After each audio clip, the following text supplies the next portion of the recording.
Bonsoir. Dissolution de l'Assemblée nationale, décidée ce 9 juin par le président de la République. Pour un ancien comme moi, cela rappelle 1997. Jacques Chirac, alors président de la République, avait prononcé la dissolution de l'Assemblée nationale. Cela fait donc 27 ans. Pour les jeunes, cette dissolution, c'est donc un choc, une grande nouveauté. En tant que petit citoyen ordinaire, parmi des millions de citoyens français, je tiens tout simplement à saluer le courage, l'honnêteté du président de la République. Il prend acte de la déroute de la liste de Valérie Hayé, qui a représenté la politique d'Emmanuel Macron, et donc, de façon très respectueuse des institutions de la Ve République, avec respect du vote des électeurs, Emmanuel Macron dissout l'Assemblée nationale et remet au peuple le choix de nouveaux députés pour pouvoir conduire une politique claire. En effet, en 2022, avec l'absence d'une majorité nette, on constate que le gouvernement vote en recourant à l'article 49.3. Que va-t-il se passer les 30 juin et 7 juillet? Je ne suis pas Madame Soleil, personne ne le sait. Ce qui m'inquiète à titre personnel,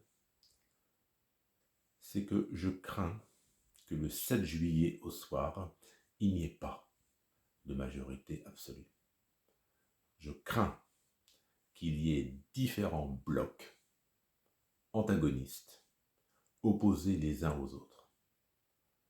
Et nous risquons de connaître une situation telle qu'elle a existé il y a bien longtemps, sous la 4e République, des coalitions de fortune, des coalitions qui ne tiennent que quelques mois. Je crains fort que s'ouvre devant nous une période de grande instabilité, avec des gouvernements qui changent au fil des mois.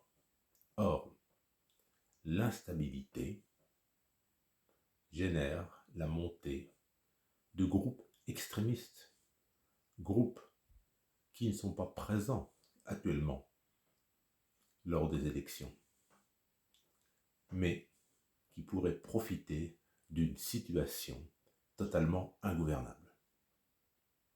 Et donc, j'espère que le 7 juillet, il y aura une majorité, je ne sais pas laquelle, mais une majorité cohérente pour permettre au pays d'avancer. Je suis vieux, je suis retraité. Je pense à mes 2 enfants qui ont une trentaine d'années. Je pense à tous les jeunes, à tous ceux qui s'interrogent pour leur avenir. Et je souhaite que cette dissolution nationale, que cette dissolution de l'Assemblée nationale, soit constructive. Et, je le répète, ce qui serait le plus terrible, c'est l'absence d'une majorité nette pour diriger le pays. Voilà, en tant que petit citoyen qui a une petite chaîne libre et indépendante, une chaîne amateur, voilà quel est mon ressenti. Je vous invite, vous qui me faites le plaisir de suivre ma chaîne, je vous invite à commenter, donner votre avis, votre sentiment, quels sont vos espoirs, vos inquiétudes. Je compte sur vous pour donner votre opinion. C'est un événement, en fait, considérable. Je le répète, il n'y a pas eu de dissolution de l'Assemblée nationale depuis 27 ans. C'est énorme. Les citoyens vont pouvoir choisir. C'est la démocratie. Pensons à tous ces pays dans le monde qui ne peuvent pas décider par eux-mêmes. Les 30 juin et 7 juillet, tout est possible. Il faut voter massivement. Surtout pas d'abstention. Il faudrait un minimum de 75 à 80% de votants pour déterminer une nouvelle majorité stable et efficace. Bonne fin de soirée. Au revoir.